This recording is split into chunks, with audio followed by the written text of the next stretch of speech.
Voltamos com o programa Ponto de Vista. Estou aqui com Girlene Lázaro, ela que é diretora de formação sindical do Sinteal. A gente tem hoje uma convocação nacional. Que convocação é essa?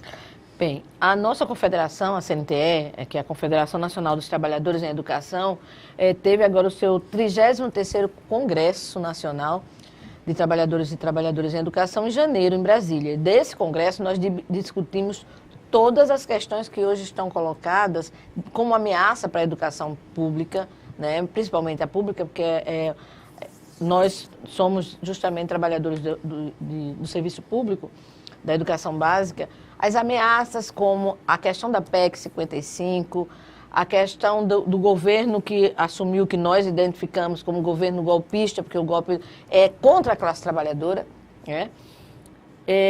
Como ele está mexendo na questão da política educacional, né? Como as ameaças se espalham na questão da alteração do reajuste anual do piso do magistério, que é sobre o que é definido como custo-aluno. Isso é feito equilibrado para que possa ter um reajuste anual do piso do magistério e manter essa política, e a discussão é que seja sobre o INPC,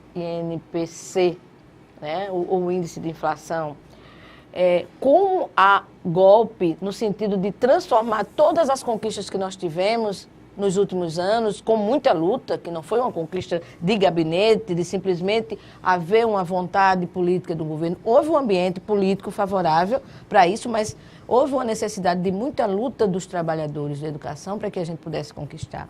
Então, nós avaliamos tudo isso, inclusive a ameaça à aposentadoria.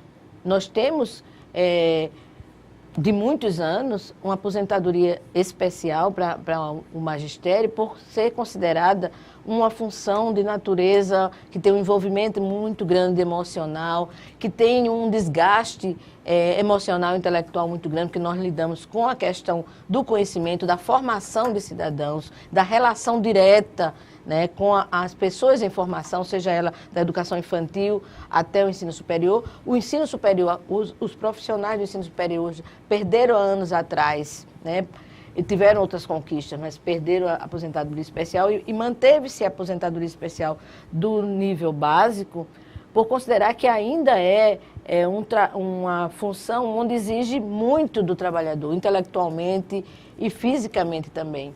Né? E que essa categoria também ela é composta essencialmente de mulheres. E nós sabemos o histórico do que é, né, a vida da mulher trabalhadora, né, que tem, além de ter conquistado o espaço do mundo do trabalho, ela tem ainda o trabalho dentro de casa, o trabalho doméstico, que avançamos na compreensão dos homens de que o trabalho doméstico deve ser dividido e não é exclusivo da mulher cuidar, educar, limpar, passar, cozinhar, né? Mas isso é uma coisa que precisa se avançar muito, né? Então, nesse sentido, essa aposentadoria especial, para nós, significa que nós teremos um tempo maior para ter uma vida mais tranquila, aproveitar mais a vida com aposentadoria especial, ter mais tempo de lazer, de curtir a família e tal. Porém, com essa aposentadoria, né, se essa reforma passar, nossa aposentadoria deixa de ser especial. E o prejuízo é eminentemente maior para as mulheres. Chega a duplicar, né? Nós teremos que trabalhar mais 15 anos. As mulheres e 10 homens, o homem, né, professor. Então, as mulheres, magistério, né, de uma forma geral, tem prejuízo, as mulheres essencialmente, trabalhadoras e trabalhadores rurais que não têm hora, tem tempo para começar e tem uma vida desgastante, tanto, né, que é sol e chuva, eles estão trabalhando na lavoura, garantindo a alimentação, que não é do agronegócio, que o agronegócio é para exportar e esse é para abastecer, né, as mesas do povo brasileiro. E aí, essas categorias têm mais prejuízo, né? Então, com esse ataque, nós discutimos no nosso congresso que o foco desse ano de luta, além da questão específica da educação, que é manter a lei do piso funcionando, né? Não permitir que desfaça toda aquela conquista que nós tivemos do piso do magistério, porque educação e valorização dos seus trabalhadores é discurso em todo palanque, mas na prática não é assim. E nós conquistamos, depois de um século de debate, nós conquistamos o piso. Então, o foco desse ano é em defesa da lei do piso e o primeiro foco, aliás, é contra a reforma da Previdência.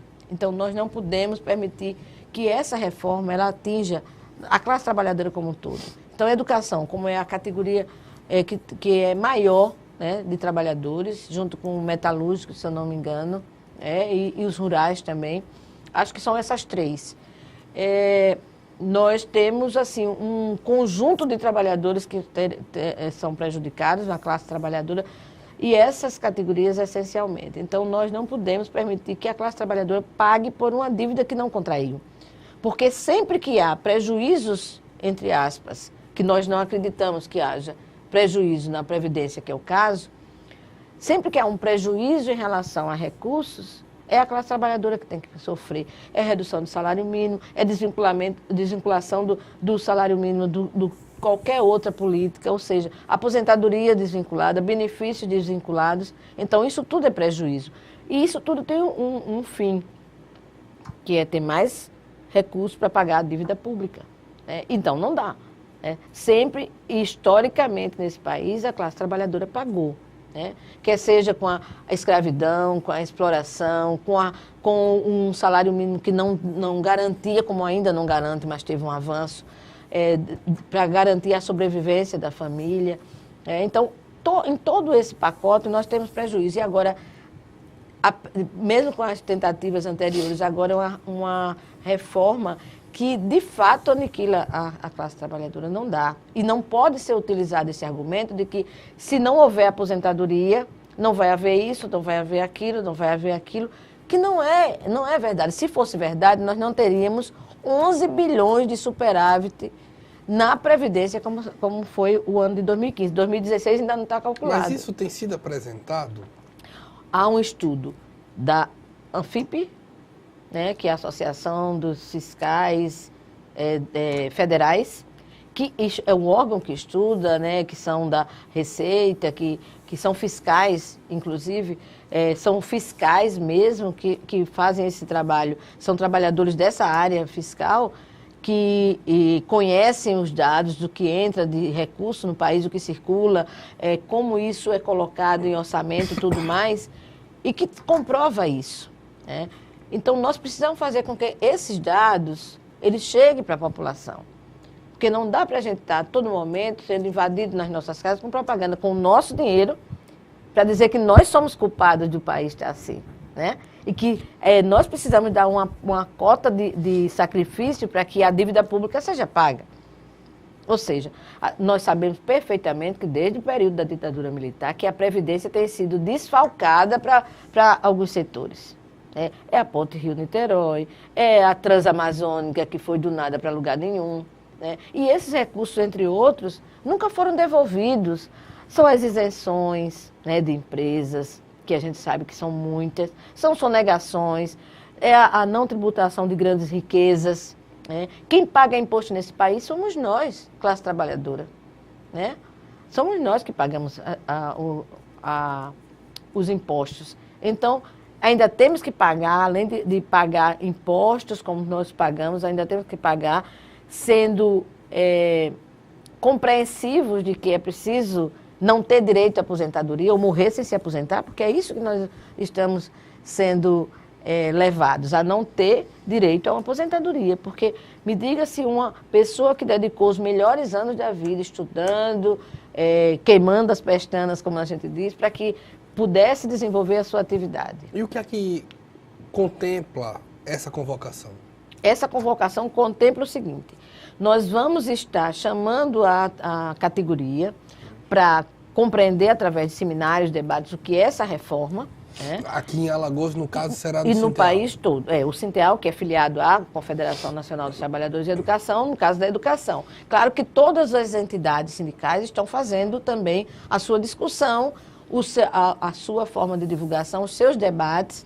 Em alguns momentos nós vamos estar juntos, em alguns momentos específicos que precisa chegar à sua base. Né? Então, nós da educação vamos ter, a partir do dia 15 de maio, uma greve nacional, terá o início da greve nacional contra a reforma da Previdência, mas não para a gente parar e simplesmente não fazer nada. O que a gente quer parar é parar e compreender o que é essa reforma, Mas estudar. Explica essa greve. A greve é justamente parar para demonstrar a nossa insatisfação e protesto contra essa reforma, que é um golpe contra a classe trabalhadora. Mas então, o que nós queremos... punindo os alunos? Não. Essa é uma outra discussão. Não dá para a gente discutir direitos sem a gente estar avaliando que essa questão de direito não é uma questão só dos trabalhadores em educação. Porque quando a gente fala em buscar um direito, aí vem sempre essa discussão de que há um prejuízo para o aluno. O aluno já está sendo prejudicado. O aluno está sendo prejudicado constantemente. E o nosso Estado é um bom exemplo disso. Porque nós não temos professores, há muitos anos que nós não temos professores de todas as disciplinas. O currículo dos alunos, principalmente no ensino médio, está sendo fechado com uma lacuna muito grande, que tem sido usado um artifício ou um mecanismo de, através do Conselho Estadual, fazer um exame, né, para comprovar se aquele aluno tem ou não capacidade de dar continuidade aos seus estudos, quando ele, mesmo sem essas disciplinas, se viram sozinhos, ou algum professor resolve ajudá-los, mesmo que não seja daquela disciplina, e eles estão avançando. Muitos da escola pública têm ido para a universidade, têm passado em concurso público, né, sem ter concluído o ensino médio. Ou seja, conclui com a lacuna. Então, para que ele não seja prejudicado duas vezes, há um exame para isso. É uma coisa. Hoje, nós temos prejuízo para o aluno quando nós temos uma política que era emergencial em 97, 98, por conta do arraso que foi o Estado no governo Suragi Mano, que deixou o Estado aniquilado e que complementou-se com o PDV, e que não teve critérios para o PDV em determinadas áreas, com 9 meses que nós ficamos sem receber salário, né? E que, quando veio o PDV, que era uma alternativa daquele momento, o governo FHC demite, né, voluntariamente, que não foi voluntário, né, foi obrigado mesmo, porque se viu numa situação e aderindo teria algum recurso, enfraqueceu a educação e desequilibrou até hoje. Essa parte é muito importante da gente explicar, porque tem pessoas que assistem esse programa e ainda não tem a dimensão histórica do que foi isso. Então a gente vai para um breve intervalo, volta para a gente contar isso direitinho. A gente volta já.